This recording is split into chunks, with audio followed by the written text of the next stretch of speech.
కాగానే interest rates తగ్గినాయి. Inflation lowest 2.15% ఎంతో లోయెస్ట్ ఇన్ఫ్లేషన్. కానీ ట్యాక్సెస్ తక్కువైతేనే ఎవరు కూడా అనుకోలేదు. దాని తర్వాత ఏమైంది? యుద్ధం తర్వాత ట్రంప్ టారిఫ్ పెట్టిండు. ఇంకా దెబ్బ కొట్టిండ్రా, కూలిపోయింది ఇండియన్ ఎకానమీ. ఆ ప్రతిపక్ష నాయకుడు అయితే ట్రంప్ ఏమైనా Indian economy is dead, Indian ఆర్థికంగా చచ్చిపోయిన పీనిగే అని అన్నాడు. మన రాహుల్ గాంధీ గారు కూడా ఇండియన్ ఎకానమీ ఈజ్ డెడ్, చచ్చిపోయిన పీనిగే ఆర్థికంగా. ఎవరు కూడా ట్యాక్సెస్ ఎక్కువైతాయంటే ఇటువంటి యుద్ధం తర్వాత టారిఫ్ల తర్వాత తక్కువైంది. అది కొంచెం తక్కువ కాదు. ఒక లారీ కొంటే 5-6 లక్షలు తక్కువ అవుతుంది. ఒక మోటార్ సైకిల్ కొంటే ఓ 10,000 20,000. ఓ కార్ కొంటే, ఈ మోటార్ సైకిల్ కార్లు ట్రక్కే కాదు, ఓ పాల ప్యాకెట్ కొను, ఓ సబ్బు కొను. పేద ప్రజలకు అన్ని కూడా ఎంటికేలకు పెట్టే నూనె ఏది కూడా ప్రతి ఒక్కటి కూడా ప్రజలకు అవసరమయ్యేది, అన్నీ కూడా పేద ప్రజలకు అవసరమయ్యేది పోయి రైతులకు అవసరమయ్యేటివి అందరు కూడా బిజినెస్ ఎట్లా ఇంక్రీజ్ చేయాలి. ఇది మాస్టర్ ప్లాన్ ఆఫ్ మోడీ. ఒక దిక్కు సంక్షేమ పథకం, ఒక దిక్కు ఇండస్ట్రీస్, ఆత్మనిర్భర్ భారత్. ఇవన్నీ చూసుకుంటా ఒక ధైర్యమైన అడుగేసిండు మోడీ. ఎందుకంటే అది ప్రజల మీద నమ్మకంతో. కాంగ్రెస్ పార్టీ అప్పుడు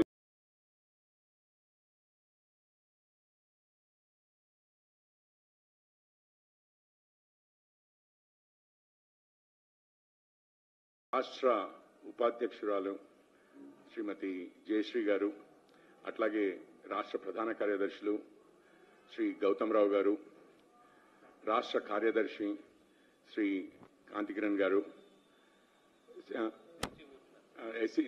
ఎస్సీ మోర్చా అధ్యక్షులు కాంతికిరణ్ గారు, అట్లాగే జిఎస్టి కమిటీ కో కన్వీనర్ మరియు సిఏ గారు హనుమాన్లు గారు మనతో ఉన్నారు. నేను జిఎస్టి కౌన్సిల్ కన్వీనర్, ఇప్పుడు ప్రచార కమిటీ అనే ఒకటి ఏర్పడింది, దానికి కన్వీనర్గా వ్యవహరిస్తున్న మన honourable MP, Lok Sabha MP Shri Vishweshwar Reddy గారు మాట్లాడవలసిందిగా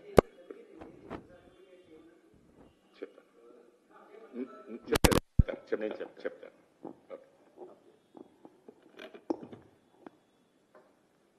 వేదిక ఉన్న అంజిరెడ్డి గారు, గౌతమ్రావు గారు, జయశ్రీ గారు, క్రాంతికిరణ్ గారు, కిషోర్ పోరెడ్డి గారు,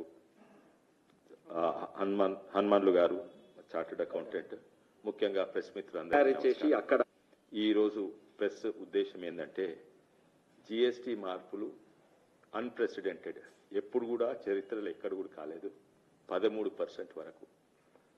దాని మీద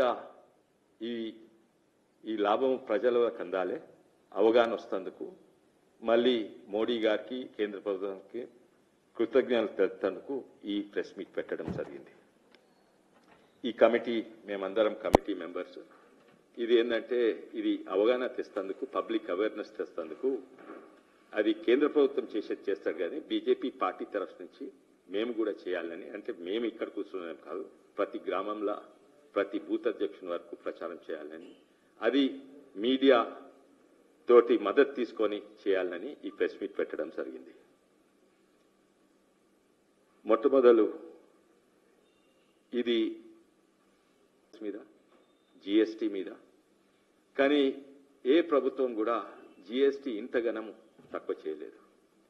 జిఎస్టీ వచ్చిన తర్వాత ట్యాక్సెస్ చాలా పెరిగినాయి, కంప్లయన్స్ పెరిగింది, ఇవేషన్ తక్కువైంది. అయినా కూడా కోర్టు కేసెస్లు అవుతున్నాయి. ఇది జస్ట్ తక్కువ చేసుడే కాదు, రేషనలైజేషన్ అంటారు. ఎన్నో ఇష్యూస్ మీద కోర్టుల కేసెస్ నడుస్తున్నాయి. మా మీద ప్రతిపక్షాలు జోక్లు వేసిండ్రు అండ్ ఇవేషన్ ఇవన్నీ కూడా మొదలైనాయి. అండ్ నిజంగానే కొన్ని, ఎందుకంటే ప్రతి దాని మీద అయితే ఇది రేషనలైజేషన్ అండ్ తక్కువ చేయడం జరిగింది. ఇది ప్రతి ఒక్కరికి లాభం. పేద ప్రజలు, lower middle class, upper middle class, ఇంకా ధనవంతులకు కూడా కొంచెం, అంటే బిజినెస్ మ్యాన్కు వాళ్ళకు కూడా, ఎందుకంటే వాళ్ళు ఇండస్ట్రీస్ పెడితే ఇండస్ట్రీస్కు లాభమైతే, మేడ్ ఇన్ ఇండియాకు లాభం అవుతుంది, ఉపాధి ఎక్కువ కలుగుతుంది. అంటే ప్రతి ఒక్కరికి కానీ ఇది ఎట్లా తట్టుకుంటుంది ప్రభుత్వం? ఒకటేసారి 10-13% ప్రభుత్వం ఎట్లా తట్టుకుంటుంది? అదే విచిత్రమైనది.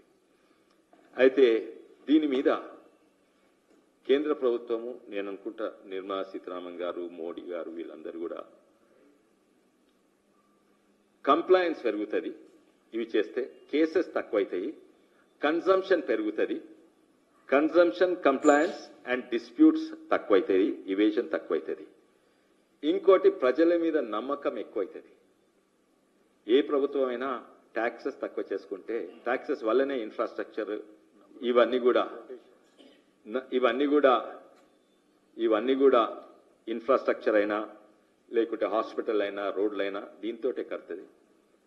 కానీ అదే కాక సంక్షేమ పథకాలు కూడా దీన్ని నడుస్తాయి. అన్ని ప్రభుత్వాలు ఒకటే దిక్కు నుంచి సంక్షేమ పథకాలు, ఇది 2 దిక్కుల నుంచి. ఎందుకంటే మొట్టమొదటి సబ్బు మీద ట్యాక్స్ ఎందుకు కట్టాలి? ఆ ట్యాక్స్ తో మళ్ళా సంక్షేమ పథకం ఎందుకు? సంక్షేమ పథకాలు అన్నీ వండుకుంటా కింది నుంచి కూడా సంక్షేమం అవుతాయి. ఎందుకంటే పేద ప్రజలకు ఖర్చు తక్కువైతుంది. ఇది ఏ ప్రభుత్వం కూడా ఇంత చేయలేదు. అయితే ఇది ప్రజల సంక్షేమం కొరకు ఇంతకు ముందున్న ప్రభుత్వాలు చేసినాయి, ఎన్నో చేసినాయి, పథకాలు పెట్టినాయి, సంక్షేమ పథకాలు అంటే పార్టీ సంక్షేమ పథకాలు. ఇప్పుడు చూస్తున్నారు, డబుల్ బెడ్రూమ్లైనా ఎవరికి వస్తున్నాయి?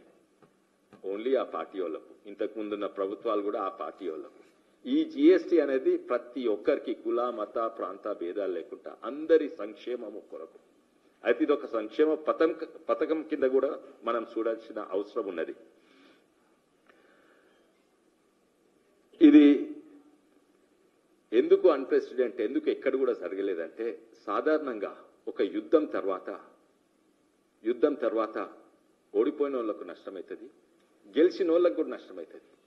ఈసారి ఆపరేషన్ సింధూర్ అప్పుడు ఏ ఎమర్జెన్సీ పెట్టలేదు. అంతకుముందు 2 యుద్ధాలకు ఎమర్జెన్సీ పెట్టిండ్రు. అంటే యుద్ధం ఎమర్జెన్సీ, చైనాతోటైనా బంగ్లాదేశ్ అయినా యుద్ధంతో ఎమర్జెన్సీ. కానీ యుద్ధం అయినాక తీయాలి కదా, తీయరు. ఎందుకంటే యుద్ధం అయిపోయినాక మనం గెలిచినా ఓడిపోయినా ప్రతి దేశంలో, అంటే అమెరికా ఉండని, ఇండియా ఉండని, పాకిస్తాన్ ఉండని, యుద్ధం తర్వాత నష్టపోతుంది. ఆర్థికంగా ఆ దేశాలు, గెలిచిన దేశము ఓడిపోయిన దేశము ఆర్థికంగా కూలిపోతుంది. కానీ ఈసారి ఇదే కాక ధరలు పెరుగుతాయి, కరువు వస్తుంది. కరువు అంటే వెనకట బంగ్లాదేశ్ యుద్ధం ఉన్నప్పుడు కెరసిన్ ఉండేది, అప్పుడు ఎల్పిజి గ్యాస్ లేకుండే, కెరసిన్ కరువు ఉండే, పెట్రోల్ కరువు ఉండే, డీజిల్ కరువు ఉండే. ధరలు ఎక్కువైతాయి, ఇంట్రెస్ట్ రేట్లు ఎక్కువైతాయి, ట్యాక్సెస్ ఎక్కువైతాయి, ఆర్థికంగా కూలిపోయింది. ఆర్థికంగా -2%. ఇక్కడనేమో ఒక దిక్కు యుద్ధం అయితేనే ఉన్నది, మనము 5వ స్థాయి నుంచి 4వ స్థాయికి చేద్దాం ఎకానమీ ఆర్థికంగా. యుద్ధం అయితేనే ఉన్నది, కాగానే ఇంట్రెస్ట్ రేట్స్ తగ్గినాయి, ఇన్ఫ్లేషన్ లోయెస్ట్ 2.15% ఎంతో లోయెస్ట్ ఇన్ఫ్లేషన్. కానీ ట్యాక్సెస్ తక్కువైతేనే ఎవరు కూడా అనుకోలేదు. దాని తర్వాత ఏమైంది? యుద్ధం తర్వాత ట్రంప్ టారిఫ్ పెట్టిండు. ఇంకా దెబ్బ కొట్టిండ్రా, కూలిపోయింది ఇండియన్ ఎకానమీ. ఆ ప్రతిపక్ష నాయకుడైతే ట్రంప్ ఏమైనా Indian economy is dead, Indian ఆర్థికంగా చచ్చిపోయిన పీనిగే అని అన్నాడు. మన రాహుల్ గాంధీ గారు కూడా ఇండియన్ ఎకానమీ ఈజ్ డెడ్, చచ్చిపోయిన పీనిగే ఆర్థికంగా. ఎవరు కూడా ట్యాక్సెస్ ఎక్కువైతాయంటే ఇటువంటి యుద్ధం తర్వాత, టారిఫ్ల తర్వాత తక్కువైంది. అది కొంచెం తక్కువ కాదు. ఒక లారీ కొంటే 5-6 లక్షలు తక్కువైతుంది. ఒక మోటార్ సైకిల్ కొంటే ఓ 10,000-20,000. ఓ కార్ కొంటే, ఈ మోటార్ సైకిల్, కార్లు, ట్రక్కే కాదు, ఓ పాల ప్యాకెట్ కొను, ఓ సబ్బు కొను, పేద ప్రజలకు అన్ని కూడా ఎంటికేలకు పెట్టే నూనె, ఏది కూడా ప్రతి ఒక్కటి కూడా ప్రజలకు అవసరమయ్యేది, అన్ని కూడా పేద ప్రజలకు అవసరమయ్యేది పోయి రైతులకు అవసరమయ్యేటివి అందరు కూడా బిజినెస్ ఎట్లా ఇంక్రీజ్ చేయాలి. ఇది మాస్టర్ ప్లాన్ ఆఫ్ మోడీ. ఒక దిక్కు సంక్షేమ పథకం, ఒక దిక్కు ఇండస్ట్రీస్, ఆత్మనిర్భర్ భారత్, ఇవన్నీ చూసుకుంటా ఒక ధైర్యమైన అడుగేసిండు మోడీ. ఎందుకంటే అది ప్రజల మీద నమ్మకంతో. అదే ఇక్కడ ఉత్పత్తి అయ్యి అదే ఐటమ్ తమిళనాడుకు ఒక ట్యాక్స్ అయితే విదేశాలకు వచ్చి ఇక్కడ బిజినెస్ చేయాలంటే చాలా కష్టం ఉండే. విదేశాల శక్తులు కాంగ్రెస్ పార్టీ మీద ఒత్తిడి, కానీ ట్యాక్సెస్ తక్కువైతేనే ఎవరు కూడా అనుకోలేదు. దాని తర్వాత ఏమైంది? యుద్ధం తర్వాత ట్రంప్ టారిఫ్ పెట్టిండు, ఇంకా దెబ్బ కొట్టిండ్రా, కూలిపోయింది ఇండియన్ ఎకానమీ. ఆ ప్రతిపక్ష నాయకుడైతే ట్రంప్ ఏమైనా Indian economy is dead, Indian ఆర్థికంగా చచ్చిపోయిన పీనిగే అని అన్నాడు. మన రాహుల్ గాంధీ గారు కూడా ఇండియన్ ఎకానమీ ఈజ్ డెడ్, చచ్చిపోయిన పీనిగే ఆర్థికంగా. ఎవరు కూడా ట్యాక్సెస్ ఎక్కువైతాయంటే ఇటువంటి యుద్ధం తర్వాత టారిఫ్ల తర్వాత తక్కువైంది, అది కొంచెం తక్కువ కాదు. ఒక లారీ కొంటే 5-6 లక్షలు తక్కువ అవుతుంది.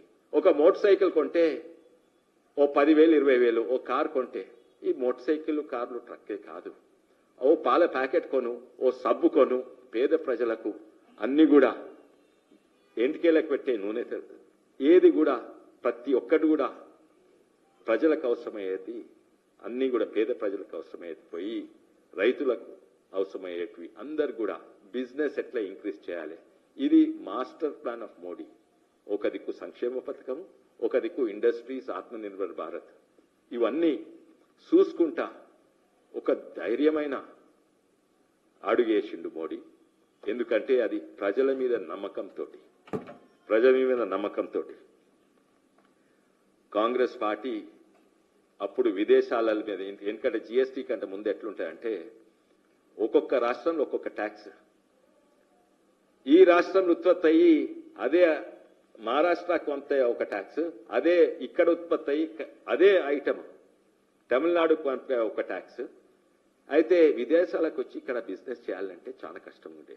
విదేశాల శక్తులు కాంగ్రెస్ పార్టీ మీద ఒత్తిడి పెడితే అప్పుడు చిదంబరం గారు ఫైనాన్స్ మినిస్టర్ ఉండే. అయితే తను జిఎస్టీ కావాలని ప్రయత్నం చేసింది. 2004లో 6 వరకు ప్రయత్నం చేసిండు, కాలేదు. లాస్ట్ వరకు ప్రయత్నం చేసిండు, సాధ్యం కాలేదు. మోడీ గారు రాగానే 2 ఏళ్లలో బిల్ తీసుకొచ్చి అమలు చేసిండు. అన్ని రాష్ట్రాలను ఒప్పించి, అంటే కేవలం బీజేపీ రాష్ట్రం కాదు, అప్పుడు ఇక్కడ టీఆర్ఎస్ ప్రభుత్వం ఉండే, అక్కడ ఏఐడిఎంకే ప్రభుత్వం, అన్ని అక్కడ మమతా బెనర్జీ, అన్ని రాష్ట్రాలకు వాళ్ళకి ఎంతో అపోహలు ఉండే. ఈ జిఎస్టీ వల్ల రాష్ట్రాలకు నష్టమవుతుంది. అయితే ఎందుకంటే జిఎస్టీ ఆ టాక్సేషన్ విధానమే మార్చిండ్రు. సోర్స్ ట్యాక్స్ ఉండే, ఇప్పుడు డెస్టినేషన్ ట్యాక్స్ అయింది. సోర్స్ ట్యాక్స్ అంటే ఇక్కడ ఉత్పత్తి అయితే ట్యాక్స్ ఇక్కడ కట్టాలి, అంటే ఇక్కడ బాగా ఫ్యాక్టరీలు ఉన్నాయనుకో. డెస్టినేషన్ అంటే ఇక్కడ కార్ తయారు చేసి అక్కడ మహారాష్ట్రకు పోతే ఇప్పుడు మహారాష్ట్రలో ట్యాక్స్ పోతుంది. అయితే కొన్ని రాష్ట్రాలు ఎక్కడైతే ఉత్పత్తి ఎక్కువైతుందో వాళ్ళకి నష్టమవుతుందంటే అది కూడా కాంపన్సేట్ చేస్తా అని ఒప్పించిండు. మీకు ఒక్క నా పైసా తక్కువైతే మేము కాంపన్సేట్ చేస్తామని అందరినీ ఒప్పించి చేసిన మహానుభావుడు మోడీ గారు. అయితే డెస్టినేషన్ ట్యాక్స్ వీళ్ళు ట్రై చేసిండ్రు, కాలేదు. మోడీ గారు వచ్చినప్పుడు అప్పుడు వ్యతిరేకిస్తుండ్రు. వాళ్ళు ప్రయత్నం చేసింది సాధ్యం కాదు, మోడీ గారు సాధ్యమైతే దాన్ని వ్యతిరేకిస్తుండ్రు. దాని తర్వాత దాని మీద జోక్లు వేసిండ్రు. ఏంది పాప్కార్న్ అంటే దాంట్లో ఉప్పేస్తే ఓ ట్యాక్స్ అంట, పాప్కార్న్లా దాంట్లో చక్కెర వేస్తే ఓ ట్యాక్స్ అంట, ఏమేయకుంటే ఓ ట్యాక్స్ అంట, జోక్లు వేసిండ్రు. తర్వాత మా ప్రాంతం నుంచి ఉదాహరణగా తాండూర్ రాయి, అదే రాయి రాజస్థాన్లో కోటా రాయి, ఇక్కడనేమో షాబాద్ రాయి అంటారు. అది నాపరాయే, ఇది నాపరాయే, కానీ దానికో ట్యాక్స్, ఇటువంటి ఎన్నో మా లోకల్. కానీ ఇటువంటివి ఇంతకంటే ఘోరంగా ఉండే, ఇంతకు ముందు ఉన్న ట్యాక్సెస్ ఇంతకంటే చాలా చాలా ఘోరంగా ఉండే, ప్రతి రాష్ట్రంలో వేరే వేరే ఉండే. అయితే ఇవి అన్ని జోక్స్ చేస్తుంటే నిర్మలా సీతారామన్ గారు ఒక్కసారి కాదు, కంటిన్యూస్గా నేను అనుకుంటా 1000 సార్లు చేసిండొచ్చు, సవరణ చేసిండొచ్చు, చిన్న చిన్న ఐటమ్స్. వాళ్ళు జోక్లు వేస్తే చేసిండ్రు. వాళ్ళకి సాధ్యం కాంది మేము చేస్తున్నాం. ఇప్పుడు జిఎస్టీ ఎక్కువ ఉందని వాళ్ళు ఏడుపు, ఇప్పుడు జిఎస్టీ తక్కువ ఉందని వాళ్ళు ఏడుపు. ఇట్లా మన మణిపూర్ పోనందుకు ఏడుపు, ఇప్పుడు పోయినందుకు ఏడుపు. ఏదైనా కూడా అది వాళ్ళ రాజకీయంగా పరంగానే చూస్తారు, కానీ ప్రజలకు ఏది మంచిది అని చూస్తలేరు కాంగ్రెస్ పార్టీ. తర్వాత ఇది నిజంగానే ఒక చాలా పెద్ద కానుకగా చూస్తున్నాం. కానుక అంటే మా పార్టీ కానుక కాదు, ప్రజలకు అందరికీ ట్యాక్స్ తగిలింది.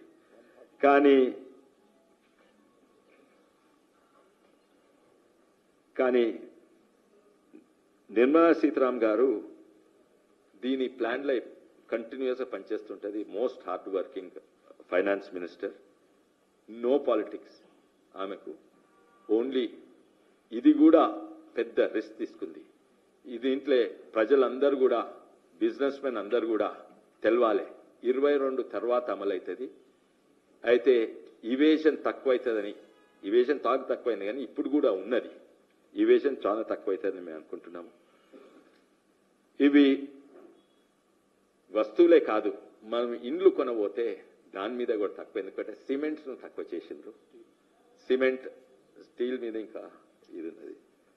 సిమెంట్ తక్కువ చేసిండ్రు, స్టీల్ మీద చేయలేదు. అయితే సిమెంట్ మీద తక్కువ చేసిండ్రు. ఇల్లు కొన్నప్పుడు బట్టలు, తొడుక్కునే బట్టల మీద అంటే తక్కువ చేయలేదు. కానీ అప్పుడు ఎట్లుండే, ఇంతకుముందు రేషనైజ్ 1000 రూపాయల కన్నా తక్కువ ఉన్న షర్ట్ ఇవాళ రేపు అందరూ కూడా రెడీమేడ్ షర్ట్, ఊర్లకు పోయినా రెడీమేడ్ షర్ట్లు వేసుకుంటున్నారు. బట్టలు ఇవన్నీ 1000 రూపాయల కంటే తక్కువ ఉన్నది 5%, 1000 రూపాయల కంటే ఎక్కువ ఉన్నది 18%. మంచిదే, ఎందుకంటే ధనవంతులు వాళ్ళకి అవసరం లేదు ఇది. అయితే ఇప్పుడు దాన్ని స్లాబ్ పెంచిండ్రు 2500. ఇటువంటి చిన్న చిన్నవి ఎన్నో చేసిండు. నిజంగానే సంక్షేమం అంటే ఇది సంక్షేమం. ఏదో ఏదో వీళ్ళకి ఈ బంధు, వాళ్ళకి ఆ బంధు, ఆ పార్టీ ఉన్నోళ్ళకి ఇచ్చుడు, అవి కాదు. ఇది మొత్తం భారతదేశానికి. అందుకే మళ్ళోసారి మీ అందరి కోఆపరేషన్ కావాలి. ఇది ప్రజలకు తీసుకోవతందుకు, ఇది ప్రజలకు తెలవాలి. 22 నుంచి ఇది మొదలవుతుంది. ఇది ఇంకోటి, మేమందరం కూడా మేమందరం బీజేపీ పార్టీ అందరి తరఫున, ప్రజలందరి తరఫున మా కృతజ్ఞత, ధన్యవాదాలు మోడీజీ గారికి తెలియజేస్తున్నాం.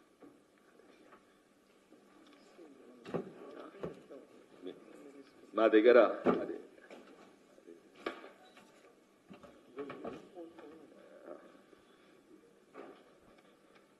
పెద్ద లిస్ట్ ఉన్నది, లక్షలాది ఐటమ్స్ ఉన్నాయి. ఇది కూడా పార్షల్ లిస్టే, ఎందుకంటే ఇది కూడా పార్షల్ లిస్టే మా దగ్గర ఉన్నది.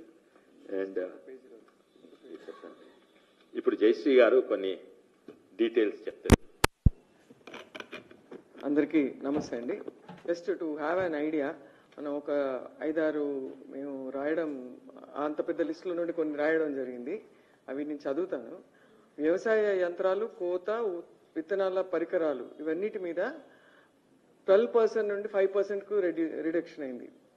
తర్వాత రైతుల ఖర్చులు తగ్గి ఉత్పత్తి పెరిగేలా మోదీ ప్రభుత్వం నిర్ణయం తీసుకుంది. దాంట్లో ముఖ్యంగా ట్రాక్టర్ టైర్లు, బయోపెస్టిసైడ్స్, డ్రిప్ ఇరిగేషన్, ఇవన్నిటి మీదకి వెళ్ళి 18% నుండి 5%, అంటే డైరెక్ట్గా 13% డిడక్షన్.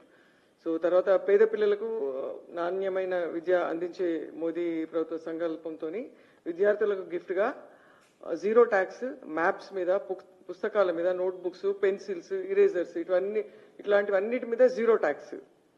సో తర్వాత చార్ట్స్, ఇంతకుముందు నేను చూడలేదండి, బట్ అంతకుముందు ట్యాక్స్ ఉంది, ఇప్పుడు లేదు, 0 tax. So maps, charts, globes, notebooks, pencils ఇవన్నీ. తర్వాత మధ్యతరగతి మిడిల్ క్లాస్ కుటుంబాలకి ముఖ్యంగా మనకు ట్రాన్స్పోర్ట్లో వచ్చేది పెట్రోలు, డీజిల్, హైబ్రిడ్ కార్లపై GST 28% నుండి 18%కి వచ్చింది. అది 3 వీలర్ బైక్స్, మళ్ళీ ట్రాన్స్పోర్ట్ వెహికల్స్ మీద ఇది కూడా 28% నుండి 18%కు రావడం జరిగింది. ఎలక్ట్రానిక్స్ ఇంకా తగ్గించడం జరిగింది. సిమెంట్, మెయిన్ కన్స్ట్రక్షన్ ఫీల్డ్లో సిమెంట్లో 28% నుండి 18%కి, స్మాల్ కార్స్లో కూడా సేమ్ 28% నుండి 18%, 3 వీలర్స్లో 28 to 18, బస్సులు అంటే పెద్ద వెహికల్స్, ట్రాన్స్పోర్ట్ వెహికల్స్ ఇవన్నీ 10 సీట్స్ కంటే ఎక్కువ ఉన్నాయి, అవి కూడా 28 to 18%. అంబులెన్స్ సేమ్, లారీలు, ట్రక్కులు కూడా అదే రకంగా 28% నుండి 18%. తర్వాత ట్రాక్టర్లకు మాత్రం అవి వ్యవసాయ రంగానికి ఉపయోగించేది కాబట్టి ఓన్లీ 5% మాత్రమే ఉంది. సో తర్వాత సైకిల్ పార్ట్స్, అంటే స్పేర్ పార్ట్స్, సైకిల్స్ మాక్సిమం అందరూ ఉపయోగించేది కాబట్టి దాని స్పేర్ పార్ట్స్ మీద 12% ఇదివరకు ఉండేది, ఇప్పుడు 5% అయింది. అగ్రికల్చర్ మిషనరీ కూడా అంతే, 12% నుండి 5%, చాలా తగ్గించే, ఆల్మోస్ట్ లేనట్టే 5%. సోలార్, విండ్ ఇవన్నీ కూడా మనకు సోలార్ ప్రమోషన్, ఈ ఎలక్ట్రిసిటీ ప్రమోషన్స్ కానివ్వండి, విండ్ ఎలక్ట్రిసిటీ ప్రమోషన్ కానివ్వండి, దాని కొరకు కూడా ఇదివరకు కూడా సబ్సిడీలు 12% ఉండగా దాన్ని ఇప్పుడు తగ్గించి 5%కి తీసుకురావడం జరిగింది. సో తర్వాత పాల ఉత్పత్తుల మీద కూడా జిఎస్టీ తగ్గించడం జరిగింది. జీరో ట్యాక్స్ కూడా ఉంది. పనీరు ఇట్లాంటి వాటి మీద జీరో ట్యాక్స్ కూడా ఉంది. So plant based milk, soya milk ఇలాంటివి 18% నుండి 12% వచ్చి 12% నుండి ఇప్పుడు 5%. సో తర్వాత మెడికల్ డివైజెస్ మీద కూడా 12% ఉండే, అంటే ఇప్పుడు మనం స్టంట్లు ఇట్లాంటివన్నీ కూడా చాలా మెడికల్ ప్రాబ్లమ్స్ తోని వాటి మీద కాస్ట్ బాగా పడుతుంది కాబట్టి వాటి మీద కూడా 12%, 5%. ఇన్సూరెన్స్ మీద ఆల్మోస్ట్ జీరో ట్యాక్స్ పెట్టారు. మెడిసిన్స్, అన్ని డ్రగ్స్ మీద ఓన్లీ 5%. ఇప్పటి వరకు 12% ఉంది దాంట్లో. సో ఇలా చెప్తూ పోతే చాలా పెద్ద లిస్ట్ ఉంది. ఇది జస్ట్ శాంపుల్గా అంటే కంపారిజన్ చేస్తూ తీసుకోవడం, రెగ్యులర్గా వాడే వాటి మీద చేయడం జరిగింది. Thank you. మళ్ళా సవరణ చేసే వరకు మళ్ళీ ఎవరైనా సవరణ చేస్తే కానీ పెంచే ధైర్యం చాలా తక్కువ మందికి ఉంటుంది. ఏంది కాంగ్రెస్ ప్రభుత్వం వచ్చేంత వరకు అండి. అదే వచ్చారు. అదే మాకు నేను బిగినింగ్ లో చెప్పిన ఒకటేమో మేము అవగాహన వస్తేందుకు ప్రతి గ్రామంలో ప్రతి శక్తి కేంద్రంలో ప్రోగ్రాంలు ఉన్నాయి, పోస్టర్లు ఉంటాయి, మీటింగ్లు ఉంటాయి. తర్వాత మేము అన్ని ట్రేడ్ అసోసియేషన్స్ తోటి మీటింగ్ పెడతాము. ట్రేడ్ అసోసియేషన్ అంటే సిఐఐ ఫికిఏ కాదు, పాండబ్బా అసోసియేషన్, కిరాణా దుకాణ అసోసియేషన్, వీళ్ళందరితోటి మీటింగ్ పెడతాము. స్టిక్కర్ క్యాంపెయిన్ ఉంటుంది, దుకాణాల దగ్గర చిన్న స్టిక్కర్లు పెట్టుకుంటాము. తర్వాత హోర్డింగ్స్, ఇవి మేము అన్నమాట. కానీ ముఖ్యంగా ఏంటంటే ఇది మా గ్రామ స్థాయి వరకు ఇవన్నీ తెలియాలి. అండ్ ఒక చాయ్ కానవనికి కూడా లాభం.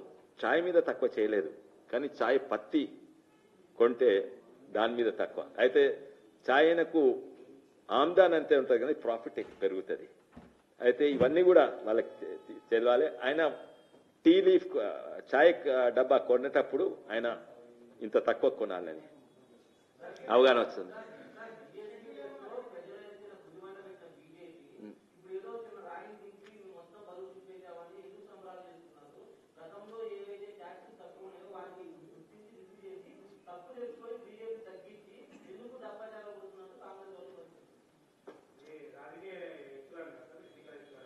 ఏంది అవును ఆరోపణ, ఎక్కువంటే ఏడుపు, తక్కువంటే ఏడుపు, మణిపూర్ పోతే ఏడుపు, పోకుంటే ఏడుపు, ఇవి వాళ్ళ ఇది. దానికి ఆరోపణ నాకు కాదు. జిఎస్టీ మన దేశంలో వేరే దేశాల కంటే చాలా, అంటే ఆ సౌదీ అరేబియా పెట్రోల్ ఉన్న దేశాలు పక్కకు పెట్టండి, మీరు యూరోప్ చూడండి, అండ్ ఆఫ్రికా దేశాలు చూడండి, మేము పెట్టిన జిఎస్టీ వేరే దేశాల కంటే ఎక్కువ కాదు. అంతకుముందున్న కాంగ్రెస్ ప్రభుత్వం కంటే తక్కువనే ఉండే. ఓన్లీ అక్కడ 3 టైర్స్ ఉండే tax, central tax, state tax, మళ్ళీ ఎక్సైజ్ డ్యూటీ, ఇంకేమేమో డ్యూటీస్ ఉండేది, 10 ట్యాక్స్ ఉండేది. అవన్నీ కలిపితే మేం పెట్టిన జిఎస్టీ కంటే చాలా ఎక్కువ ఉండేది, చాలా తక్కువ ఉండేది. ఒక్క నిమిషం, ట్యాక్స్ ఎందుకు పెరిగిందంటే కంప్లయన్స్ పెరిగింది. GST prepares compliance chair. ఏంటంటే నేను తన దగ్గర బట్ట కొని నేను టైలరింగ్ చేసి నేను తనకు అమ్మితే తను హోల్సేల్ దుకాణం నుంచి తన రీటైల్ దుకాణానికి పెడితే జిఎస్టీ కట్టుడు ఏదో పోలీస్ ఆఫీసరో లేకుంటే కమర్షియల్ ట్యాక్స్ ఆఫీసర్ చూడరు. ఎందుకంటే ఇన్పుట్ క్రెడిట్ వస్తుంది. అయితే కంప్లయన్స్ చైన్ తయారైనాయి. కంప్లయన్స్ చైన్ తోటి కంప్లయన్స్ పెరిగింది. ఎందుకంటే నేను తనకు జిఎస్టీ ఛార్జ్ చేస్తే ఇంట్లో నుంచి సబ్ట్రాక్ట్ చేసుకుంటా, తను వాళ్ళ జిఎస్టీ ఛార్జ్ చేసి నేను సబ్ట్రాక్ట్. సో కంప్లయన్స్ పెరిగింది. అయితే ట్యాక్స్లు పెరిగినాయి, అంటే ట్యాక్స్ పర్సంటేజ్ పెరగలేదు, పర్సంటేజ్ యాక్చువల్లీ తక్కువైనాయి. అయితే వాళ్ళకు బాధ అదే. ఈ ప్రభుత్వం దగ్గర ఎన్ని పైసలు ఉన్నాయి? నేను 2014 ఫస్ట్ టైం ఎంపీ ఉన్నప్పుడు అప్పుడు టోటల్ మన బడ్జెట్ ఎంత ఉండే? 17-16 లక్షల కోట్లు. ఇప్పుడు మన బడ్జెట్ ఎంత? 45 లక్షల కోట్లు. అంటే ఎంత పెరిగినాయి? అది ఎట్లా పెరిగినాయి? కంప్లయన్స్ వల్ల ట్యాక్స్ ఎక్కువ చేసినందుకు కాదు, కంప్లయన్స్ వల్ల పెరిగింది. అప్పుడు కంప్లయన్స్ లేకుండే. నేను వాళ్ళు లంచాలు ఇస్తే నాది మాఫ్, తనది మాఫ్, అందరిది మాఫ్.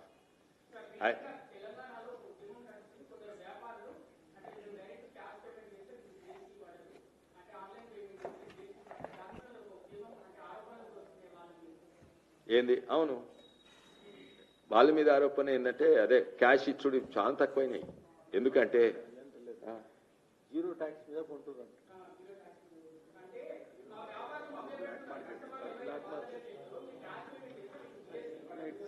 అవును, అది వెనకటి సందు ఉండే, ఆ సాంప్రదాయం వెనకటి సందు ఉండే. ఈ కంప్లైంట్స్ చేయడం వల్ల చాలా తక్కువైంది. ఎందుకంటే ఇప్పుడు తను లాస్ట్ రీటైలర్ ఆయన పైసలు ఇస్తే తీసుకుంటే ఇవైతే కట్టాలి కదా, మేము అందరం కలిసి ఇక్కడి నుంచి రా మెటీరియల్ మ్యానుఫ్యాక్చర్ నుంచి, నేను నుంచి, హోల్సేలర్ నుంచి రీటైలర్, వీళ్ళందరూ కట్టకుంటే మాకు చాలా కష్టం. అందుకే దీనికి డూప్లికేషన్ పోతుంది, రేటు ట్యాక్స్ తగ్గుతుంది. ట్యాక్స్ తగ్గినప్పుడు ప్రతి ఒక్కరు బిల్ తీసుకుంటారు. దాని మీద ఏదైతే వాళ్ళు కాన్ఫిడెన్స్ ఇస్తారో, 1 year గ్యారంటీ ఇస్తారో, ఆ గ్యారంటీ కోసానికి ప్రతి ఒక్కరు బిల్ తీసుకుంటారు. ఈ 5% నంబర్ ఆఫ్ బిల్స్ పెరుగుతాయి, ట్యాక్స్ కూడా ఇన్పుట్ బాగా వస్తుంది. అందుకోసానికి రేట్ తగ్గించుకున్నది. బిల్ ఎక్కువైంది, ట్యాక్స్ ఎక్కువైంది అనుకో, ప్రతి ఒక్కరు జీరో ట్యాక్స్ మీద బిల్ తీసుకుంటుండే. బిల్ తీసుకుంటే దాని గ్యారంటీ ఉండకపో. ఇప్పుడు గ్యారంటీకి యాడ్తో పాటు అందరు తీసుకుంటారు. దీనిలో డూప్లికేషన్ కూడా చాలా తగ్గిపోతాయి. ఎందుకంటే ప్రతి ఒక్కరు ఏంటంటే ఈ సబ్బు ఉందనుకో, ఈ సబ్బు 18% ట్యాక్స్ అని మళ్ళీ దీని మీద అదే కవర్ మీద ఇంకో డూప్లికేట్ సబ్బు పెడతారు. ఆరోగ్యాలు పాడైతే అన్ని పాడైతాయి. దాంతోపాటు ఇన్సూరెన్స్ ఏదైతే 0% ఉంది, 0% ప్రతి ఒక్కరికి. ఎందుకంటే ప్రతి ఒక్కరు అవేర్నెస్ వచ్చింది. ప్రతి ఒక్కరు హెల్త్ ఇన్సూరెన్స్ కడతారు, యాక్సిడెంటల్ ఇన్సూరెన్స్ కడతారు, లైఫ్ ఇన్సూరెన్స్ కడతారు. దానిలో 0 ట్యాక్స్ ఉంది. ఇంతకుముందు ఏంటంటే ట్యాక్స్ ఉండే కదా, ఆ ట్యాక్స్ తగ్గించుకొని జరిగింది. ప్రతి ఒక్కరికి చాలా బెనిఫిట్ అవుతుంది. నంబర్ ఆఫ్ మీరు కూడా ఏదైనా పర్చేజ్ చేస్తారు అనుకో, బిల్ తీసుకుంటారు. ఇప్పుడు చాలా మంది ఎందుకు అవుతారు, వెహికల్ కొనడానికి 22 అదే నవరాత్రులకు కానుక ఇస్తున్నాము, అందుకోసానికే ప్రతి ఒక్కరు ఒక లారీ కొంటే 5 లక్షల నుంచి 6 లక్షలు తగ్గుతుంది. ఆగుతున్నారు, ఆగి పర్చేజ్ చేస్తారు. అట్లా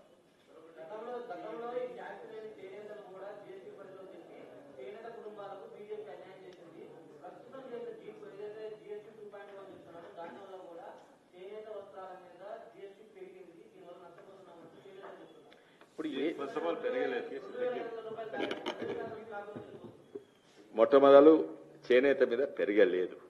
ఇప్పుడు లేదు. ఒక్క నిమిషం, అదే పెరగలేదు. మొదలు 1000 రూపాయలు ఉండే. ఒక్క నిమిషం. మొదలు 1000 రూపాయల కంటే ఎక్కువ ఉంటే 18% ఉండే. ఇప్పుడు 2500. అయితే తక్కువైంది. అంటే 2300 వరకు యాక్చువల్లీ తక్కువైంది, ఎక్కువ కాలేదు.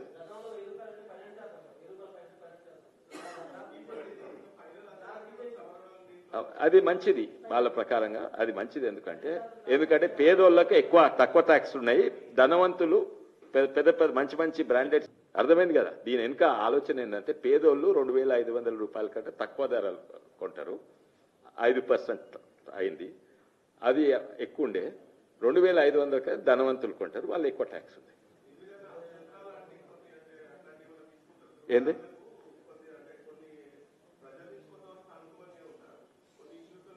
చాలా వరకు ఉంటుందండి, చాలా వరకు ఉంటాయి.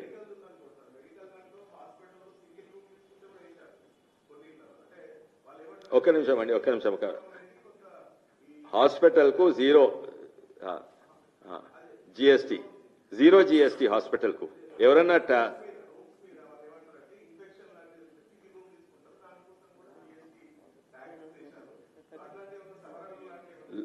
ఒక్క నిమిషం. హాస్పిటల్లో లగ్జరీ రూమ్ ఉంటుంది. అంటే రూమ్ కిరాయినే ఎంతో ఉంటుంది. లగ్జరీ రూమ్ కు వేసింది. కానీ హాస్పిటల్లో దేనికి కూడా ట్యాక్స్ అప్పుడు లేదు, ఇప్పుడు లేదు.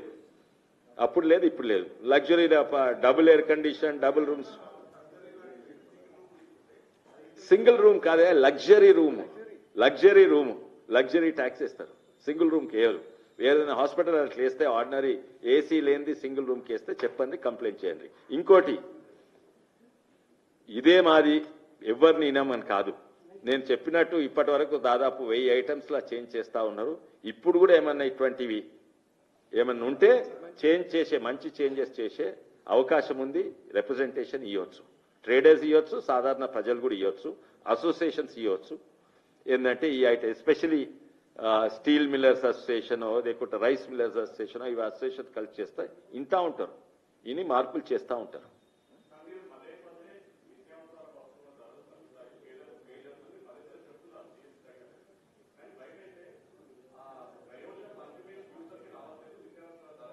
అందుకే కదా ఇది పెట్టింది అందుకే అది రావాలి అని పెట్టినాం మేము. అందుకే దీంట్లో మీ మద్దతు మాకు చాలా అవసరము. దేశానికి కేంద్ర ప్రభుత్వం